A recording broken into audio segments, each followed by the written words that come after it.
September 1943. A Japanese intelligence officer brings a stack of reconnaissance photos to the commander of the 251st Air Group, a man whose name has already become legend, Saburo Sakai. The images depict a new American fighter plane, sturdy and seemingly ponderous, codenamed Hellcat. Sakai, the Imperial Navy's top ace pilot, examines the pictures. A sardonic smile flickers across his lips. "They're trying to build a new Zero," he mocks, "but it's a fat Zero." His scornful laughter echoes through the ready room. Sakai's confidence, bordering on arrogance, was not without foundation. For nearly 2 years, the Mitsubishi A6M Zero had cast a terrifying shadow across the Pacific theater, a phantom in the skies that seemed to defy the known limits of aviation technology. From its operational debut over the skies of China in 1940, and especially in the crucible of Pearl Harbor and the early Pacific campaigns, the Zero had established an absolute and fearsome air supremacy. Designed by Jiro Horikoshi, the Zero represented a radical departure from conventional fighter aircraft design. Its revolutionary lightweight structure, achieved through meticulous material selection and the controversial omission of armor plating and self-sealing fuel tanks, granted it an astonishing combat range, a strategic advantage that allowed it to project power far beyond Allied expectations. More crucially, this design philosophy also bestowed upon it unparalleled maneuverability. In a dogfight below 6,000 meters, the Zero could outturn, outclimb, and outaccelerate nearly every Allied fighter it encountered. Its powerful 20mm cannons and 7.7mm machine guns, combined with this agility, made it a deadly adversary in close-quarters combat. For Allied pilots, especially those flying obsolete Brewster Buffaloes, early-model Wildcats, and P-40 Warhawks, encounters with the Zero often felt like a death sentence. The Japanese fighters materialized from nowhere, effortlessly danced around their heavier, less nimble opponents, and vanished just as quickly. This technological disparity created a profound psychological impact, bordering on terror. Pilots reported feelings of helplessness, recounting how Zeros seemed to fly circles around them, leaving them as sitting ducks. The Zero shock became a pervasive reality, eroding morale and claiming irreplaceable trained aviators. Early combat reports, often dismissed as exaggerations, painted a clear picture of an invincible foe. The strategic implications were grave. Air superiority is paramount in any conflict, and in the vast expanse of the Pacific, control of the skies meant control of the battle space. Without an effective counterfighter, Allied naval operations, ground support, and supply lines remained perpetually at risk. The very notion of rolling back Japanese advances seemed a distant, perhaps impossible goal. The need was not merely for a better fighter, but for a machine specifically engineered to neutralize the Zero's unique advantages, a counterpunch crafted to shatter its myth of invincibility. This was not just a design challenge, it was an existential imperative. The monumental task of forging this counterweapon, this existential mandate, fell to one company uniquely positioned by its track record and design philosophy, Grumman Aircraft Engineering Corporation. Situated in Bethpage, Long Island, Grumman had earned a formidable, almost legendary reputation among naval aviators. They were known, not with a certain grim affection, as Grumman's Iron Works. Their aircraft were not celebrated for delicate grace or sleek aerodynamic purity. Instead, they were revered for their brute strength, their unwavering ability to absorb punishing blows, and, crucially, their consistent record of bringing pilots home even when severely damaged. This ethos was rooted in an uncompromising design philosophy focused on two paramount principles: structural integrity and pilot protection. Every Grumman fighter, from the F4F Wildcat to its predecessors, was engineered with an almost overbuilt robustness, specifically tailored for the unforgiving environment of carrier operations, the violent catapult launches, the jarring arrested landings, and the ceaseless demands of combat. Pilot survivability was not merely an ethical consideration, it was a strategic imperative. Grumman designers understood that an experienced naval aviator was an irreplaceable asset. Consequently, their aircraft incorporated vital features: robust armor plating strategically placed around the cockpit, self-sealing fuel tanks, and sturdy airframes designed to withstand combat damage far beyond what many contemporary designs could endure. This commitment ensured that valuable human capital could return to the fight. While other manufacturers might prioritize pure speed or extreme maneuverability, Grumman consistently championed resilience, reliability, and, above all, the safeguarding of its pilots. This deeply ingrained design philosophy, forged in the crucible of early naval aviation, would become the foundational bedrock upon which the F6F Hellcat, the Zero's ultimate nemesis, would be meticulously constructed. The early days of the Pacific War presented a grim reality for Allied airmen. The Japanese A6M Zero, with its unparalleled agility and extended range, was a formidable adversary, often outclassing the primary American naval fighter, the F4F Wildcat. These initial encounters were a crucible for American naval aviation, forcing a rapid and brutal evolution of combat doctrine. Pilots flying the robust but comparatively slower and less maneuverable Wildcat quickly learned that head-on dogfighting with a Zero was a virtual death sentence. The Zero could turn inside any Allied fighter, climb away, and dictate the terms of engagement with devastating efficiency. This tactical conundrum necessitated a radical shift in approach. Instead of attempting to match the Zero's agility, Wildcat pilots began to exploit their own aircraft strengths: superior diving speed, robust construction, and formidable armament. They developed and refined boom and zoom tactics, leveraging the Wildcat's heavier weight and more powerful engine to gain altitude advantage or initiate high-speed dives. A prime example of this innovative adaptation was the Thatch Weave, conceived by Lieutenant Commander John S. Jimmy Thatch. This ingenious defensive-offensive maneuver involved two aircraft flying in a synchronized crisscross pattern. When a Zero pursued one Wildcat, its wingman would cross into the Zero's flight path, presenting an unavoidable target and forcing the Japanese pilot to break off the attack or risk collision.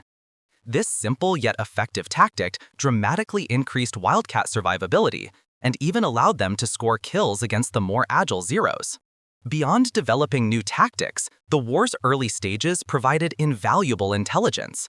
The most significant windfall arrived in July 1942, with the discovery of a largely intact Zero fighter that had crash-landed on Akutan Island in the Aleutians. This Akutan Zero, recovered and meticulously repaired by American engineers, offered an unprecedented opportunity to dissect the enemy's premier fighter. Test flights by American pilots confirmed the Zero's exceptional maneuverability at lower speeds and its impressive range, but critically also revealed its fatal weaknesses. It lacked armor protection for the pilot and self-sealing fuel tanks, making it highly vulnerable to even light machine gun fire.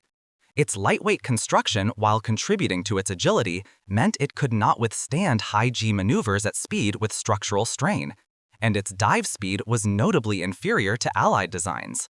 This comprehensive understanding of the Zero's full kinematic envelope, its strengths, and, more importantly, its exploitable limitations, would prove absolutely indispensable to Grumman's design team. The F4F Wildcat's crucible, therefore, was not merely a period of defensive struggle. It was a foundational training ground. The hard-won lessons in combat tactics, combined with the detailed technical intelligence gleaned from the Akutan Zero, provided a clear, almost prescriptive blueprint for the next generation of American naval fighters. These insights directly informed the design parameters for a machine specifically engineered to counter the Zero's advantages and exploit its inherent flaws. The Akutan Zero was more than a captured artifact. It was a tactical Rosetta Stone, its every rivet and spar speaking volumes to American engineers. Coupled with the hard-won combat experience gleaned from Wildcat pilots in the harrowing early days of the Pacific War, a clear, almost prescriptive blueprint emerged for the next generation of naval fighter. This wasn't merely about building a better aircraft, it was about forging a direct counter, a machine designed from the ground up to exploit every single vulnerability of the A6M Zero and amplify every strength of American aviation philosophy. Grumman's engineers, led by the astute Leroy Grumman and Jake Swerble, approached the F6F Hellcat with a singular, unambiguous mandate: build a fighter that could dominate the Zero. The foundational design parameters were meticulously defined, prioritizing power, durability, and pilot survivability above all else. First, superior speed and climb rate were deemed paramount. While the Zero excelled in low-speed maneuverability, its top speed and rate of climb at higher altitudes were less impressive. The Hellcat needed to dictate the terms of engagement, to possess the raw power to disengage at will or to rapidly gain the altitude advantage, the critical high ground in aerial combat. This translated directly into the selection of the most powerful engine available, the Pratt & Whitney R2800 Double Wasp, a colossal 2,000 horsepower radial engine, a stark contrast to the Zero's comparatively modest Sakai power plant. Second, exceptional dive performance became a tactical imperative. Wildcat pilots had discovered the Zero's structural limitations at high speeds. It simply could not endure the stresses of a sustained high-speed dive. The Hellcat was engineered with immense structural integrity, allowing it to plunge from altitude at terminal velocity without risk of airframe failure. This enabled the crucial boom and zoom tactic, where American pilots would dive on their unsuspecting prey, deliver a devastating burst of fire, and then use their superior speed and dive capability to exit the engagement before the Zero could respond. Third, overwhelming firepower was non-negotiable. While the Wildcat's 4.50 caliber machine guns had proven effective, the Hellcat was designed to carry 6.50 caliber Browning M2 machine guns, a formidable ordnance loadout. This concentrated torrent of lead, often paired with incendiary and armor-piercing rounds, possessed the destructive potential to rapidly dismantle even the most resilient enemy aircraft, ensuring that when a pilot had a Zero in their sights, it would not escape. Finally, and perhaps most critically, was robust construction and pilot survivability. The Achilles heel of the Zero, its almost total lack of armor protection and self-sealing fuel tanks, was directly addressed. The Hellcat featured a substantial armor plate behind the pilot, a bulletproof windshield, and self-sealing fuel tanks capable of withstanding multiple hits. Its airframe was built like a tank, designed not just to deliver punishment, but to absorb it and bring the pilot home. This emphasis on ruggedness, a hallmark of Grumman's Ironworks philosophy, meant that Hellcats could sustain damage that would utterly obliterate a Zero and still return to base. This wasn't merely a design choice, it was a declaration of intent. American pilots would survive, learn, and fight again, while their adversaries, once hit, often perished. At the very heart of the F6F Hellcat's design philosophy, its capability to utterly dominate the nimble A6M Zero, lay a single monumental component: the Pratt & Whitney R2800 Double Wasp engine. This engineering marvel was not merely an engine, it was a declaration of American industrial might and a direct counter to the Japanese emphasis on lightweight maneuverability. While the Zero's Sakai 12 engine produced a respectable 950 horsepower, allowing for its legendary agility, Grumman's engineers selected the R2800, a colossal 18-cylinder radial engine that initially churned out a staggering 2,000 horsepower, later upgraded to 2,200 HP in subsequent variants. This immense disparity in power output was the single most critical factor in the Hellcat's performance envelope. The R2800 provided the Hellcat with unmatched speed, allowing it to dictate the terms of engagement. It could outrun the Zero in a dive and, crucially, maintain a higher level speed, preventing the Zero from disengaging at will. More significantly, this raw power translated into a phenomenal climb rate. Where the Zero excelled in horizontal turning, the Hellcat owned the vertical plane. Its pilots could execute devastating zoom climbs, rapidly gaining altitude after a dive, or boom and zoom tactics, diving on an enemy, firing, and then using the engine's power to climb away to safety, out of reach of the slower climbing Zero. This fundamental difference in propulsion represented a clash of design philosophies. The Zero, built around an underpowered engine to achieve lightweight agility, possessed a critical vulnerability. The Hellcat, on the other hand, was conceived around an engine of immense power, allowing it to carry armor, self-sealing fuel tanks, and heavy armament, all while outperforming the Zero in the critical dimensions of speed and climb. The R2800 was not just a power source, it was the strategic fulcrum that tilted the balance of air superiority decisively in favor of the Allies. It was the Hellcat's beating heart, meticulously engineered to outmuscle and outclimb anything the Imperial Japanese Navy could field. While the R2800 engine delivered raw power, the Hellcat's true excellence extended far beyond propulsion. It was a philosophy of war forged in metal, that a pilot, once trained, is an invaluable asset whose survival is paramount. Drawing harsh lessons from the unforgiving skies of the Pacific, Grumman's engineers designed the F6F with an unprecedented focus on survivability. Its airframe was extraordinarily rugged, worlds apart from the fragile Zero. Critical areas, especially the cockpit, were shielded by heavy, multi-layered armor.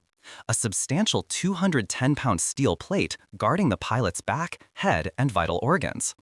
This was no luxury, it was a calculated necessity, directly countering the Zero's tendency to shred unarmored opponents. But the protection went further. The Hellcat incorporated self-sealing fuel tanks, a revolutionary feature that automatically patched bullet holes, dramatically reducing the risk of catastrophic fire or explosion, a frequent and fatal fate for the Zero, whose unprotected tanks turned it into a potential fireball with a single well-placed round.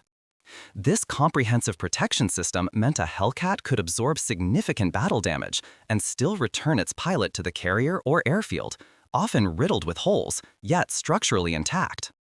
The strategic implications of this design philosophy were profound. For every Zero shot down, Japan lost not just an aircraft, but an increasingly irreplaceable pilot, as their training pipeline and industrial capacity dwindled. In contrast, an American pilot, even after being forced down in a battered Hellcat, often survived to fight another day, contributing to the Allies' growing edge in experienced aviators. This reduced combat attrition among its pilots was a critical, often underappreciated factor in the Hellcat's long-term dominance. It was a stark embodiment of two diametrically opposed design philosophies: the Zero, sacrificing protection for performance, and the Hellcat, building performance around protection, ensuring its pilots could endure the hell of aerial combat. While speed and structural integrity were foundational to the Hellcat's design, its true destructive potential was fully realized through its formidable armament. Grumman engineers, informed by grim combat reports, understood that overwhelming offensive power was paramount.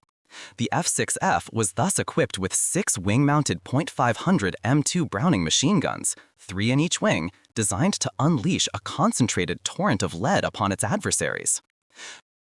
This was not a casual choice. It was a deliberate strategic decision. The .50 caliber round, with its high muzzle velocity and significant projectile mass, delivered devastating kinetic energy. When loaded with armor-piercing incendiary rounds, these projectiles could not only tear through an aircraft's aluminum skin, but also ignite fuel tanks and ammunition stores, turning a hit into a catastrophic event. Against the lightly armored A6M Zero, whose design prioritized range and maneuverability over defensive measures, this concentration of firepower was nothing short of lethal. A single sustained burst from the Hellcat's 6.50s could transform the agile Zero into a smoking ruin in mere seconds. The sheer volume of fire significantly increased the kill probability, allowing Hellcat pilots to achieve decisive results even when their aim was not perfectly precise. This offensive capability was the final, critical component in the Hellcat's design philosophy, transforming it into the ultimate Zero killer. While the Hellcat's robust firepower and structural integrity were engineered for the rigors of combat, another critical design philosophy underpinned its effectiveness: accessibility. Unlike many high-performance aircraft of the era, the F6F was deliberately designed to be a relatively easy aircraft to fly, even for pilots with moderate experience. This wasn't merely a convenience, it was a strategic imperative born from the harsh realities of industrialized warfare and the immense scale of American pilot training.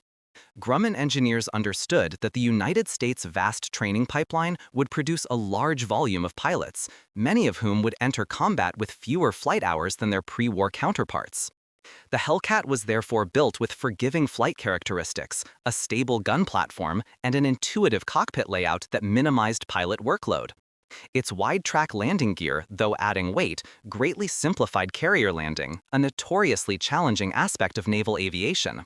This thoughtful ergonomic design meant that a newly minted Hellcat pilot could transition to combat readiness far more rapidly than if they were flying a more demanding aircraft. This stood in stark contrast to the Japanese A6M Zero, which, for all its legendary agility, was a demanding aircraft to master. The Zero's lightweight construction and highly sensitive controls required exceptional skill and extensive training to exploit its full potential.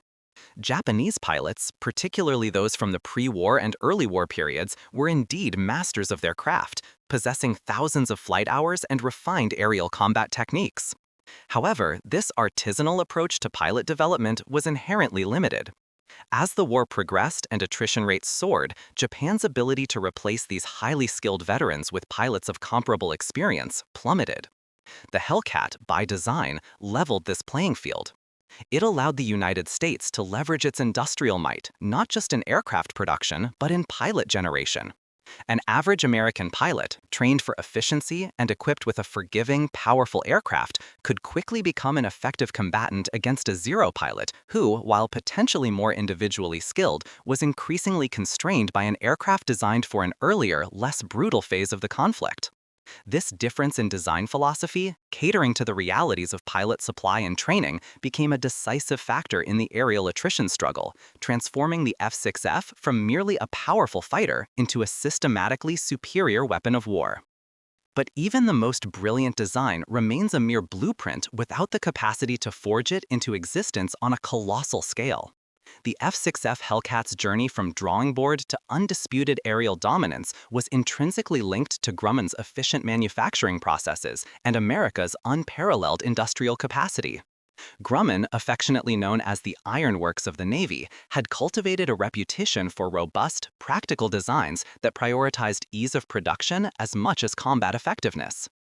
The Hellcat's design was a masterclass in manufacturability. Its relatively straightforward airframe, modular components, and robust construction minimized complexity, facilitating rapid assembly. Unlike some more intricate designs of its era, the Hellcat was conceived with the assembly line firmly in mind, allowing for simpler subassemblies and standardized parts that accelerated the entire production cycle. This deliberate design philosophy perfectly dovetailed with the United States' immense industrial might. America's conversion of its peacetime industrial base into the arsenal of democracy unleashed a torrent of materiel unimaginable to its adversaries. Grumman's factories, operating with relentless efficiency, began churning out Hellcats at an astonishing pace. By 1944, a new F6F was rolling off the production line approximately every 90 minutes. In total, over 12,200 Hellcats were produced within just 3 years. To put this into stark perspective, Japan produced fewer than 11,000 A6M Zeros throughout the entirety of the war, a fighter that had entered service years earlier. This sheer numerical superiority, a testament to American industrial power, was a decisive strategic weapon. It allowed the U.S. Navy to absorb combat losses, maintain continuous air patrols, and deploy overwhelming force in every major engagement. For every Zero shot down, 2 or 3 Hellcats were already waiting to take its place, transforming tactical advantages into insurmountable strategic dominance. The strategic canvas of the Pacific was rapidly being redrawn by America's industrial might. Yet, the true test of the F6F Hellcat, the ultimate arbiter of its design philosophy, would not be found on factory floors, but in the unforgiving skies above the Central Pacific. The moment of truth arrived in late 1943, as the Hellcat made its combat debut, ready to confront the legend of the A6M Zero head-on. The first significant encounters for the Hellcat came on August 31, 1943, during raids on Marcus Island and then dramatically over Wake Island and during the grueling campaign for Tarawa in November. Japanese pilots, honed by years of combat and accustomed to the Zero's near-unchallenged aerial supremacy, approached these initial encounters with a mixture of confidence and dismissiveness. Their intelligence had, after all, consistently downplayed the Hellcat, portraying it as a ponderous, predictable American design. This perception, however, was about to be shattered with brutal efficiency. During the fierce aerial battles over the Gilberts, Japanese pilots swiftly discovered that the Hellcat was a vastly different adversary from the F4F Wildcat it replaced. The nimble Zero, a master of the close-in dogfight, found its traditional advantages nullified. The Hellcat, with its formidable Pratt & Whitney R2800 double wasp engine, could outclimb the Zero, outdive it, and perhaps most critically, out-accelerate it in a straight line. Japanese ace Yoshio Fukui, reflecting on his early encounters, captured the essence of this shock.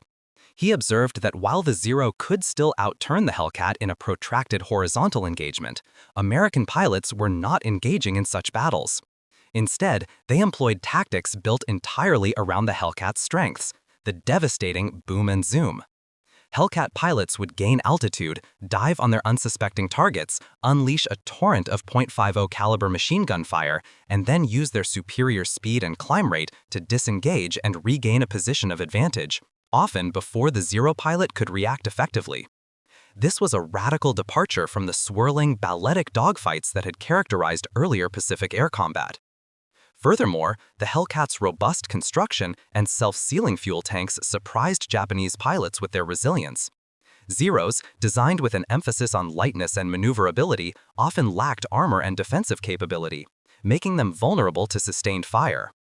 The Hellcat, in stark contrast, could absorb significant battle damage and still return to its carrier, a stark psychological blow to adversaries accustomed to one-shot kills against less durable American aircraft. These initial engagements were more than just skirmishes. They were a tactical paradigm shift. The Hellcat was not merely a better fighter, it was an embodiment of a new doctrine, leveraging power and durability over pure agility. It was the first undeniable testament to the strategic foresight of its designers and the overwhelming industrial capacity that birthed it. The Hellcat had drawn first blood, and the cost for the Imperial Japanese Navy Air Service would be immeasurable. With the F6F Hellcat now operational, American naval aviation needed a doctrine that leveraged its strengths while neutralizing the Mitsubishi A6M Zero's famed agility.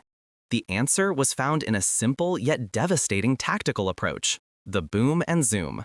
This wasn't merely a maneuver, it was a comprehensive combat philosophy born from rigorous analysis of the Zero's vulnerabilities and the Hellcat's inherent advantages. Grumman's robust design, featuring a powerful Pratt & Whitney R2800 double wasp engine and heavily reinforced airframe, endowed the Hellcat with superior speed, exceptional climb rates, and an unparalleled ability to withstand high-G maneuvers during dives. Crucially, its structural integrity allowed pilots to execute high-speed dives without fear of airframe failure, a critical capability the lighter, more fragile Zero conspicuously lacked. The boom and zoom doctrine dictated that Hellcat pilots would maintain an energy advantage, typically by positioning themselves at higher altitudes than their Zero adversaries. From this superior vantage point, a Hellcat would execute a swift, steep dive, accelerating rapidly to achieve maximum speed. The objective was to make a single, devastating pass at the Zero, unleashing its 6.50 caliber machine guns with surgical precision. Once the firing pass was complete, regardless of the outcome, the Hellcat pilot would use their accumulated speed to immediately zoom climb back to altitude, regaining their energy advantage and position of safety. This tactic deliberately avoided the close-quarters turning dogfights where the Zero's exceptional maneuverability could be lethal. Instead, the Hellcat engaged on its own terms, vertical engagements and high-speed passes. The Zero, built for agility at the expense of armor and dive speed, simply could not follow a diving Hellcat without risking structural damage or becoming an easy target during its slower recovery. Trying to outclimb a Hellcat after a pass was equally suicidal. This systematic exploitation of the Zero's structural limitations and engine output transformed aerial combat from a ballet of turns into a series of calculated, high-speed assaults, where the Hellcat's superior design translated directly into tactical dominance.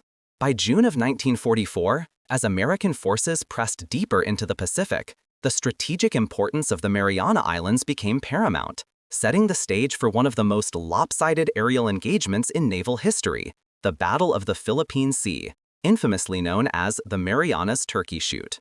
This was not merely a battle, it was a clinical demonstration of the F6F Hellcat's purpose-built superiority and the devastating effectiveness of American air doctrine and technology. The Imperial Japanese Navy, desperate to stem the Allied advance, launched Operation Ago, committing the bulk of its remaining carrier air power to a decisive engagement. However, the quality and quantitative gap between the combatants had widened into a chasm. Japanese formations, often flying outdated models and crewed by increasingly inexperienced pilots, were detected by American radar at extreme ranges, providing crucial early warning. The F6F Hellcats, vectored by precise command and control from the U.S. fleet, were launched in overwhelming numbers, climbing to superior altitudes. What followed was less a dogfight and more a systematic culling. The Hellcat's robust airframe, designed to absorb combat damage, coupled with its powerful Pratt & Whitney R2800 double wasp engine, allowed it to execute repeated high-speed passes and climbs, a direct counter to the Zero's agility at lower speeds, which was now irrelevant against an enemy that dictated the terms of engagement. American pilots, rigorously trained in the latest energy fighting tactics, engaged the Japanese formations with devastating efficiency. Crucially, the vast advantage in radar technology possessed by the U.S. fleet transformed the engagement from a chance encounter into a systematic ambush. Over the course of 2 days, June 19th and 20th, the Imperial Japanese Navy lost approximately 430 aircraft, many of them destroyed by Hellcats, while the U.S. Navy suffered only 29 combat losses. Admiral Mark Mitcher's grim but accurate summation, "This is an airplane slaughter," captured the essence of the engagement. This catastrophic defeat for Japan was not merely a stroke of luck, it was the inevitable outcome of a carefully orchestrated confluence of factors. The F6F Hellcat's superior engineering and robust combat capabilities, the rigorous training and tactical prowess of American naval aviators, and the decisive advantage provided by advanced radar technology and integrated command. The Marianas Turkey Shoot unequivocally signaled the demise of Imperial Japan's naval air power, an air arm utterly broken by an enemy designed specifically to dismantle it. The F6F Hellcat was not merely another fighter, it was a weapon system meticulously engineered to dismantle the A6M Zero. Its robust airframe, far exceeding the Zero's delicate construction, allowed it to absorb punishing battle damage that would have disintegrated its Japanese adversary. Powered by the formidable Pratt & Whitney R2800 engine, the Hellcat possessed an overwhelming advantage in speed and climbing rate, fundamentally shifting the paradigm of aerial combat.